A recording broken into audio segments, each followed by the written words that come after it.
So for every single thing that we want to accomplish in life, and trading is of course at the top of the list here, trading for a living in particular, for every single goal or every single thing that we want to accomplish in life, there's where we are now, and then there's where we want to be. And we generally think of this as a giant leap. The Big Leap. Gay Hendricks wrote a great book called The Big Leap, by the way. And so, here's where we are and here's where we want to get to. And it's hard for us to think of anything except for the distance between where we are. And there's like this chasm, it's deep and it's dark down here. And it's like the Sarlacc from Return of the Jedi, below where we're trying to get to. And there's this leap that we have to take. But in reality, and this is going to be a big rant, especially about the type of trading that we do. In reality, what we do is we build out a little bit, and we build out and we take a first step. And that first step that we took together as traders was installing the robot, and then it was running the equity close all robot and making very little money, like $1, like a very, very small amount of money. And we took this one step. And right at this moment, this is the moment where if I can even get anyone to do that one thing, this is the moment where most people get upset and then they plunge to their death.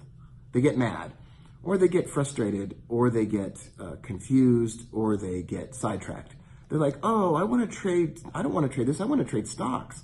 Why aren't we trading stocks? And then somebody else will say, oh, I really want to use the Lightspeed platform. Oh, that's my favorite platform. I didn't know we weren't going to get to use the Lightspeed platform. And what most people think, even if I convince them that the leap is death, even if I convince them that this is actually not the way that anybody ever is successful, even if I'm able to convince them of that, the second step in this entire process isn't a thing that you do or install. It's not software that you install. It's what it is. It's a belief that you have. And it's a limiting belief. And most people think that a limiting belief is a bad thing. And limiting belief in this context means focus. It's a focused mentality that says, I'm going to go ahead and I'm going to trust this process, and I'm going to go ahead and I'm going to take one more step forward rather than letting my doubts overcome me, or the initial confrontation with reality. What happens is people will confront the reality, and they'll sometimes do it on the phone with Igor. They'll do it on the phone with Igor, and they'll say, listen, I only really want to trade futures, and so I'm not going to do this. And then Igor will say, well, before we go, can I just ask you, how's your trading going right now? And they go, well, I'm losing, but I know I'm going to be making money soon. I know I'm going to be able to do it. Everything's going to be fine. I just wanted to be able to automate my futures trading. We don't really do that right now, although we could do it in a couple of weeks. And the only reason we don't do it immediately is because we know that we can make money right now. We can help you make money right now and build another bridge. So you use your focused, limiting belief on, I'm going to do this one thing. The one thing is one of the best business books ever written. And so you say, I'm going to do that one thing. And then all of a sudden you're up to $10, total, or even $10 a day. And you're like, wow. And you'll feel this. Some of you already are. You'll feel this even with a demo account. You'll go, oh my gosh, I'm seeing the results. Oh my gosh, I am witnessing this is really working. And you'll get there and you'll say, whoa, this person over here had no idea. Like, you took a leap of faith when you worked together with us. And you said, okay, well, I'll go ahead and do it. And I don't really know how this is going to turn out. Which is the same thing that I said when I first turned on a robot. And then you took that leap of faith, and then you got to this point. You look back on that other person that you were, and you realize you've just learned how to install a robot, run a robot, turn the robot on, trust the robot, and then you watched the robot make money. Meanwhile, 90% of all other traders, or more, really more, fell into the deep pit, and you've crossed this Rubicon. You brought the troops across the river, and you can look back across the river and you're like, I'm really committed. Oh my gosh, I really did this. And so there, you're out in the middle. This can be frightening. And so this is another stage where people end up. This is another stage where you have to, once again, you've done something, and you have to, at this stage, enhance your belief system at this point. Because what you're going to do now, and this is where another group of people fall off. What you have to do is you now have to scale.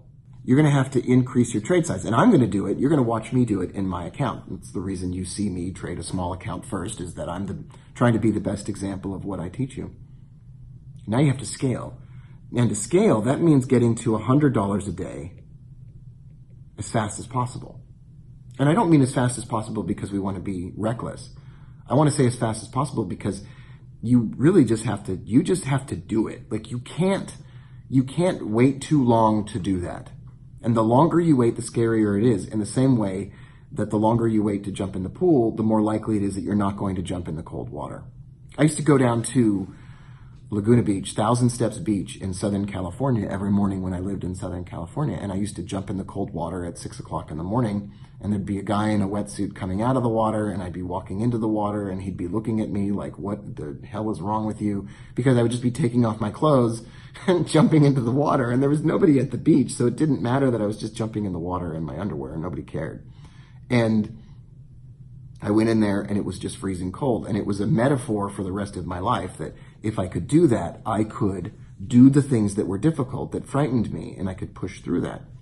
So you scale up to $100 a day, and then what happens is, and this is crazy, this is really crazy, this little, we're going to draw a little robot here. This is a robot.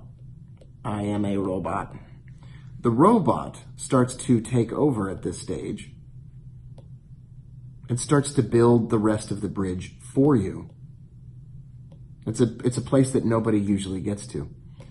This is another way of saying that the momentum starts to take over.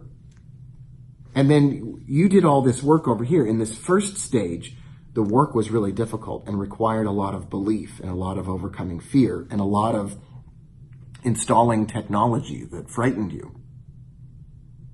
And once you got past that, you didn't realize it, but the rest of the bridge was gonna build itself. That's what it's doing for Igor right now.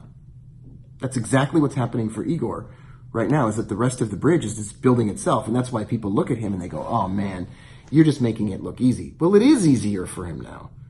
It is easier. It is easier for me now. I don't really think about it. This is another way of saying you don't really think about it. You're not thinking, you're not all wrapped up inside your own brain anymore. You're not thinking, and I mean not thinking. You're literally thinking about other things. You're thinking about the new Avengers movie or spending time with your kids or all those things that I promised you that you would be thinking about. That's what you're thinking about now.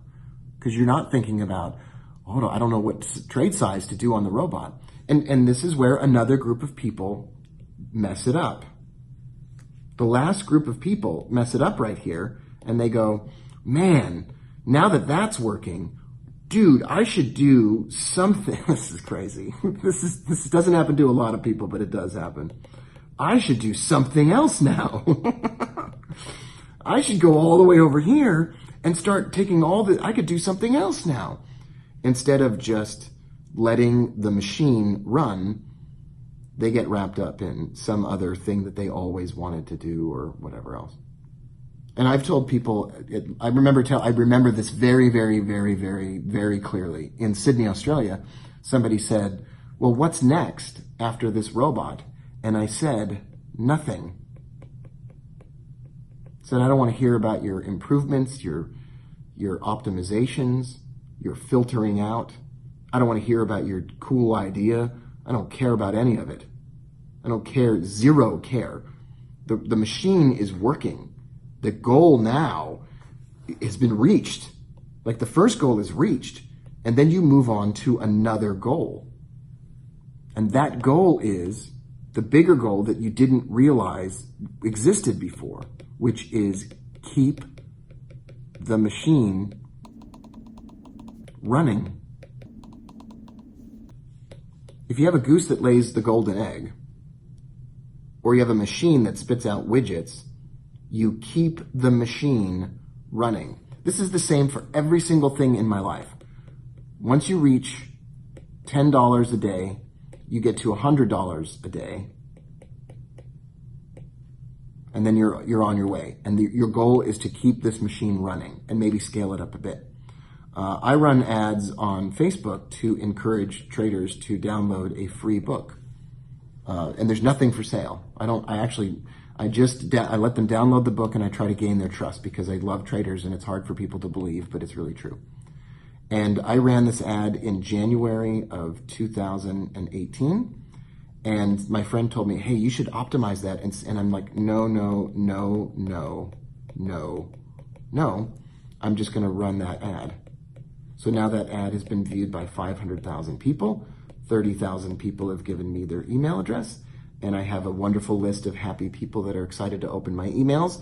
And there's no business purpose to that whatsoever, except for I'm giving something away that really comes from the heart, and it doesn't cost me very much to run it, and it's a machine.